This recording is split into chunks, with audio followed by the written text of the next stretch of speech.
Savoir et comprendre les plus récentes nouvelles qui nous touchent.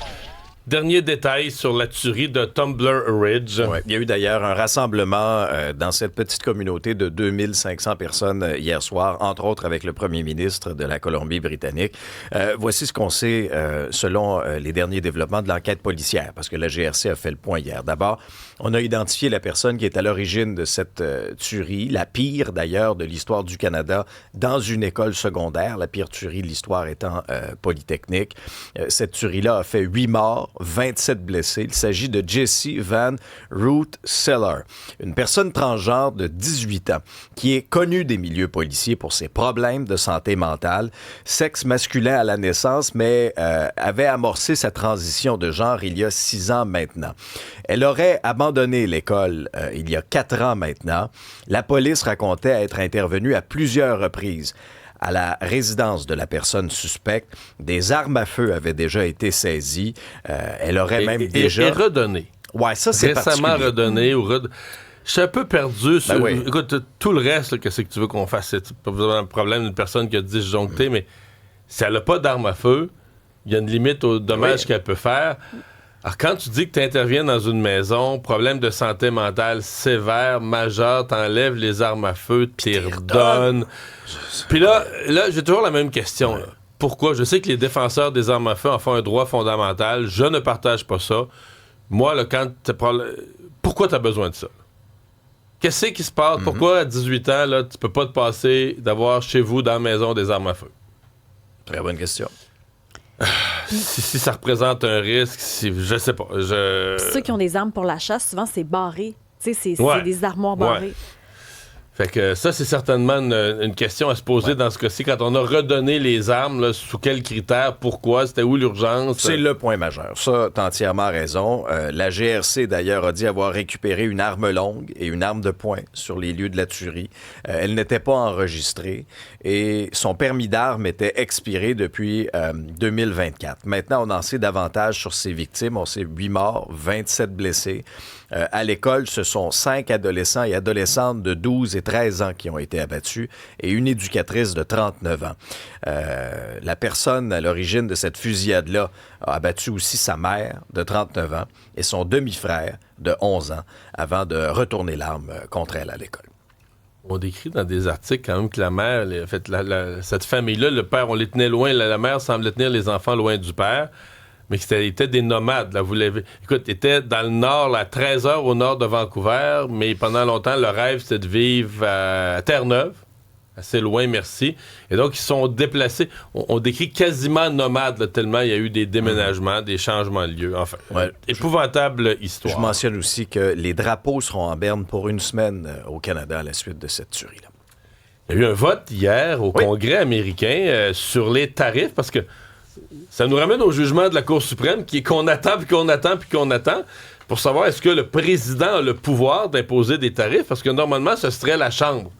Mais là, la Chambre, elle s'est prononcée. Oui. La Chambre des représentants à majorité républicaine, pour bien vous situer, qui a adopté un projet de loi qui vise à mettre fin aux tarifs imposés au Canada. Le texte a été appuyé par l'ensemble des démocrates et par 6 élus républicains qui ont voté de l'autre bord. Vous connaissez le président américain. Il s'est pas trop gêné pour dire son opinion là-dessus. Ils sont sur une sorte de petite blacklist, là, ces 6-là, d'après moi. Oui. Il a dit, entre autres, que le Canada profitait depuis de nombreuses années des États-Unis en matière commerciale, que le Canada fait partie des pires partenaires commerciaux au monde et que, puis souvent il écrit en majuscule, hein, le Donald. Ça veut dire qu'il crie. Ça, il crie. Je te demanderai pas de le faire. Non, je ferai pas ça. Je veux commencer votre matin quand même dans la douceur. Là. Mais il écrit en majuscule, les droits de douane nous permettent de gagner facilement et les républicains doivent faire en sorte que ça reste ainsi. Sauf que pour l'instant, c'est un espèce de vote sans incidence. Ouais. C'est juste un espèce de rappel que si la Cour suprême décrétait que Trump n'a pas ce pouvoir d'imposer des tarifs, ce qui est probable, parce que selon la Constitution américaine, il l'a pas, ben là, il n'y aurait pas le Congrès non plus. Le Congrès n'est pas favorable à des tarifs. On se demandait, est-ce que le Canada, dans la négociation, la renégociation de la CEUM, allait essayer de négocier 1 à 1 avec les États-Unis, puis laisser tomber le Mexique? Ben là, visiblement, le Canada a fait son lit. Ce ne sera pas le cas. On va rester solidaire du Mexique. Ottawa, qui va d'ailleurs mener sa plus importante mission commerciale au Mexique. C'est le ministre du Commerce Canada-États-Unis, Dominique Leblanc, qui va se rendre au Mexique. Ça va avoir lieu la semaine prochaine pour diriger cette mission commerciale. Selon les informations obtenues par la presse, quelques 230 organisations, 300 personnes vont participer à cette mission commerciale-là, des pourparlers qui se tiendront dans le cadre de la révision de l'accord Canada-États-Unis-Mexique. Et là, dans les médias américains, c'est le cas de Bloomberg, là, il y a toutes sortes d'informations qui circulent aussi à savoir est-ce que Trump pourrait se retirer même... Ben, en fait, Bloomberg dit... quasiment, Trump est en train, secrètement et discrètement, de se retirer de la CEUM. Il cherche à se retirer. Mais Alexandre, l'ancien accord, l'ALENA avant, là, ça, Trump avait dit, ça, c'est le pire accord de tous les temps, qui démontre la faiblesse de tous les présidents américains qui l'ont précédé. Les États-Unis s'étaient fait rouler dans la farine. Mais la CEUM, c'est son accord, c'est ça? Dernière année de mandat. Mais c'était son premier mandat. Ben oui, dans son premier mandat, mais c'était un accord extraordinaire, le meilleur de tous les temps. Il doit avoir des petits caractères quelque part qui ont manqué, je sais pas. Je sais pas ce qui s'est passé. Je sais pas ce qui sont passés. Il y a des patients qui vont coûter plus cher à l'État. C'est cette entente entre Québec et les médecins de famille là, qui mise sur un suivi plus cher et moins personnalisé. C'est le Devoir qui nous apprend ça ce matin en ayant mis la main sur une communication envoyée par la Direction générale de la Régie de l'assurance maladie du Québec au ministère de la Santé. Alors, dans cette lettre-là, datée du mois d'août, la RAMQ lève des drapeaux rouges à propos de l'inscription collective de patients. Ce type d'inscription-là, c'est celui qui a été négocié par le gouvernement avec les médecins de famille. Et la RAMQ calcule que les rendez-vous médicaux pour les patients inscrits collectivement vont coûter en moyenne plus de 200 $ à l'État, comparativement à 93 $ pour un patient inscrit directement auprès d'un médecin de famille. Moi, je comprends plus rien. Non, c'est mêlant. Parce que ça devait coûter moins cher. On nous disait là, inscrit un GMF, tu vas voir le bon professionnel. Avec peut-être une IPS, une infirmière praticienne, peut-être un pharmacien. Avec là, ça ne sera pas toujours le médecin, donc ça devrait coûter... Je comprends pas comment tout ce qui devait coûter moins cher finit par coûter plus cher. Oui. Enfin. Au Québec, c'est... Oui, c'est ça, exactement. Au Québec, c'est... Charles-Antoine, 5 jours de passer dans les Olympiques, le Canada a juste 4 médailles. Ouais. Est-ce qu'on s'inquiète d'Olympiques qui pourraient décevoir ou est-ce que c'est juste que les meilleures disciplines ne sont pas encore passées? Je t'offre de revoir le débat demain. OK. Puisque aujourd'hui, le Canada pourrait mettre la main entre 6, 8, peut-être même 9 médailles. Ah oui? C'est de dans loin, la journée? Aujourd'hui. C'est de loin la journée la plus prolifique possiblement pour le Canada.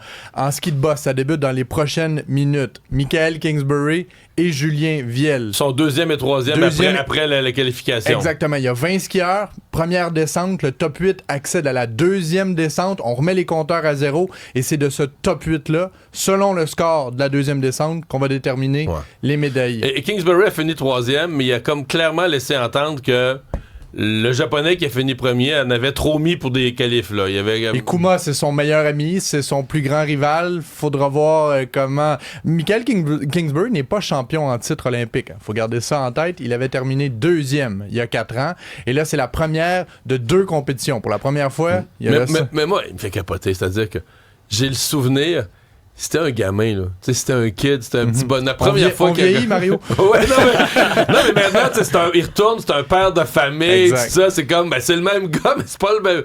Lui-même, tu sais, il doit vivre les Olympiques complètement, l'expérience complètement différemment. Toute sa famille est là, et c'était un de ses rêves d'enfance de gagner une médaille devant sa famille, devant 1 ou 16 enfants. Le jeune Henrik sera présent au bas des pentes. Pour ça qu'il va s'en souvenir, par exemple. Oh, en tout cas, il y a des belles photos. Il est petit, il a moins d'1 an. C'est ça.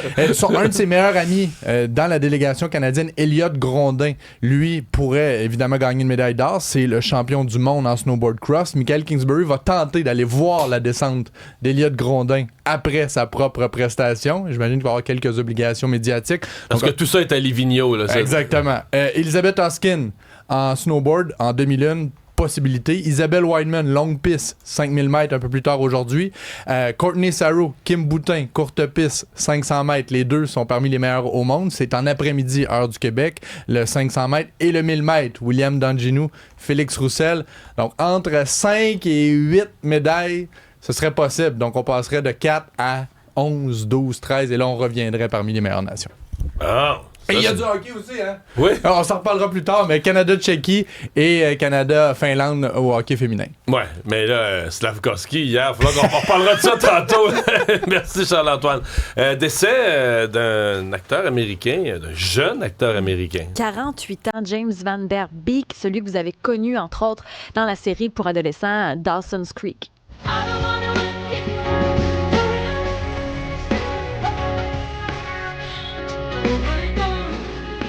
Il avait fait l'annonce sur ses réseaux sociaux en 2024. Il avait attendu 1 an avant d'annoncer qu'il était atteint d'un cancer colorectal. Les pères de 6 enfants, puis hier, c'est sa famille qui en a fait l'annonce sur les réseaux sociaux. Et tous ceux qui ont suivi Dawson, là, ça, c'était la série, le fin 90, début 2000, où lui, dans son rôle de Dawson, aspirait à devenir un grand réalisateur comme Steven Spielberg, puis était amoureux de sa voisine, qui était incarnée par Katie Holmes. Donc, on s'en souvient très bien de cette série-là. Puis ça a tellement été populaire qu'au fil de sa carrière, il y a eu de la difficulté à se détacher de cette image-là. Ça a été dur après pour lui de s'imposer au cinéma. On lui a ouvert les portes pour certains films, American Boys, entre autres, ou Les Lois de l'attraction, mais souvent, quand on lui donnait un rôle, c'était soit pour parodier Dawson ou pour incarner lui-même. Donc, ça a été plutôt difficile par la suite de se détacher de ça, mais c'est une série qui avait été très populaire. 48 ans, c'est vraiment jeune. Ouais, ça veut dire 45 ans, il y a eu la mauvaise nouvelle. Ouais. 3 ans de maladie, puis...